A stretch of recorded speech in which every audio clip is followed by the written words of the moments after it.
Hi class, and welcome back. This is week 2 now of Chem 151, and I had 2 topics I wanted to talk about in this video with you guys. The first one is the test. This week is our first test of the semester. We will have 4 tests plus a final exam, so I wanted to go over the procedure for the tests and preparing for the test. The second topic is the lab kit. This week's assignment is the first one that require the use of the lab kit. So hopefully by now you've at least ordered it and it's on the way. So let's go ahead and switch over to the screenshots and I'll show you how to get ready for this week. So here we are in the week 2 part of Blackboard. So there are 3 main parts this week. There is chapter 3. So chapter 3 will be the same as chapters 1 and 2. There's a PowerPoint lecture, a lecture video. Now this lecture video, because chapter 3 had a lot of definitions that you can just read on your own, I focused more on the application, the problems on that, just to kind of make that video a little bit shorter than a full 3-hour long lecture. And then you'll have a Learn Smart assignment for chapter 3 and a homework assignment for chapter 3, the same as chapters 1 and 2. Now our first test is this week, and our test will cover chapters 1, 2, and 3. So I provided you with a study guide here, and then here is the test. So quick look at that study guide. So here is the study guide. I've broken it down by chapter with the main points you need to know from each chapter and some recommended practice problems. Now, things like definitions may appear in a test no matter what. I didn't put every single thing you might see on a test in this study guide, but if it is a practice problem or some sort of a computational problem, a calculation, then it will definitely be here on this study guide. But definitions, that kind of thing, key points, those are you just expected to know. So I broke it down by chapter, so chapters 1, 2, and 3 here. If there is a recommended practice problem, I've listed along with the page numbers, whether you're using the e-book or a physical book. These are the page numbers for the 4th edition. So in chapter 2, there's things such as understand the experiments that led to the discovery of the atom and subatomic particles. So questions like this would be conceptual.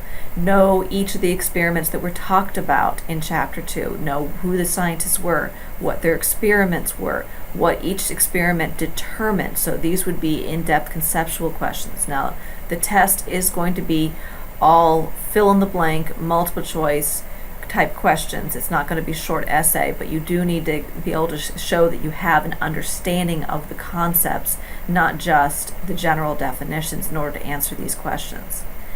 So this test, because it is an online class, this test will be open book, open note. That's just the nature of the beast there. But because I have it timed, that's not going to give you enough time to sit there and look up the answer to every single question. So you're going to have to prepare for this test as though it was a closed book test. I recommend having an equation sheet ready to go with things like all of your conversion factors, any formulas you might need, all ready to go in one sheet so you can refer to it quickly while taking the test and not have to spend a lot of time during the test flipping around your book looking for a conversion factor or looking for a particular equation. So still go ahead and prepare for this test as though you were taking it seated, as though you were taking it closed book, but you will have the book as a reference while you're taking it. So back here, the test. Do not click on this test until you are ready to take the test. Once you open the test, that timer cannot be paused anyway. Even I do not have the authority to pause a timer on an ongoing test. So do not open it unless you are certain that you are ready to spend the time to take the test. The test is timed at 2 hours, so you will need to set aside a 2-hour block of time to take this test. Now, if you finish early, you can hit the submit button and be done with the test. But if the 2 hours passes, then it will auto-submit the test. Likewise, if you're taking this Thursday night at 11 o'clock, when 11:59 hits, it will auto-submit. So make sure that you start it no less than 2 hours before the due date. Otherwise, when the due date hits, it will auto-submit the assignment for you. If for some reason you navigate away from the page in the middle of the test, that timer will keep on going on McGraw-Hill's server's end. Now, if your browser shuts down and has to be reloaded, don't panic. just reload the browser, come back, navigate back here, click on the test again, reopen it. It will save any work that you were working on and pick up where you left off. Now that timer will continue going, but it will not auto-submit it until the timer runs out or until you hit submit or the due date passes. So that's the test this week. The lab, there's only one lab this week, but it does require the use of the kit, and this is the General Chemistry Lab Safety Lab. So the parts of it, there's two parts. The first one is an exercise, mapping laboratory safety in a safety contract. So the safety contract basically review the rules of lab safety and sign a contract saying you understand them. The other part of that is you're going to map whatever space you're going to be completing your lab in. This could be your home, this could be whatever space you're using, a garage, but you need to map it, and it will give you instructions on what kinds of things to label in the map, like where is the nearest sink, where is the nearest fire extinguisher, where is the nearest exit, that sort of thing. The main purpose of this isn't so that I know, it's so that you know. It's so that you think about that safety before you even start the first experiment, so that if in the unlikely event that an emergency does occur, you already have that self-awareness of where the nearest fire extinguisher is, where the nearest safety exit is, that sort of thing. And you can move quickly without pausing and get to whatever safety you need to. Now, most of these experiments are not very dangerous, but there will be some experiments that involve open flame. So that's usually the biggest danger that we encounter with these lab kits. Now, that part can be done while you're still waiting for your lab kit to arrive if it has not yet arrived. But experiment 1 does require the use of the lab kit. Now, as stated in last week's lab video, in order to receive credit for any experiment, you must include a picture of your experimental setup. Now, some of these labs will instruct you on specifically what to take pictures of.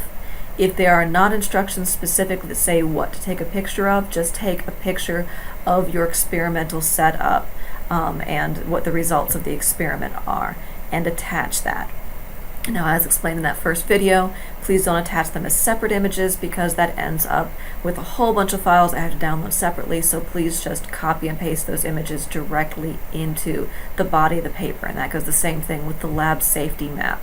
You can either make this image using a computer program, the freebie Microsoft Paint that comes with most Microsoft works fine, or you can map it by hand, just draw on a piece of paper, label everything by hand, and then take a picture of that and insert the picture. Either way, as long as it is legible.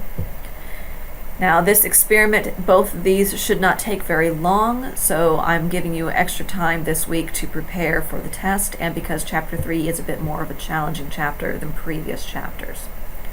So, if you have any questions about any of this, please let me know. And that's it for week 2. Week 3 will be chapters 4 and 5. So I will see you next week, and send me an email, rldavis@johnstoncc.edu, if you have any questions.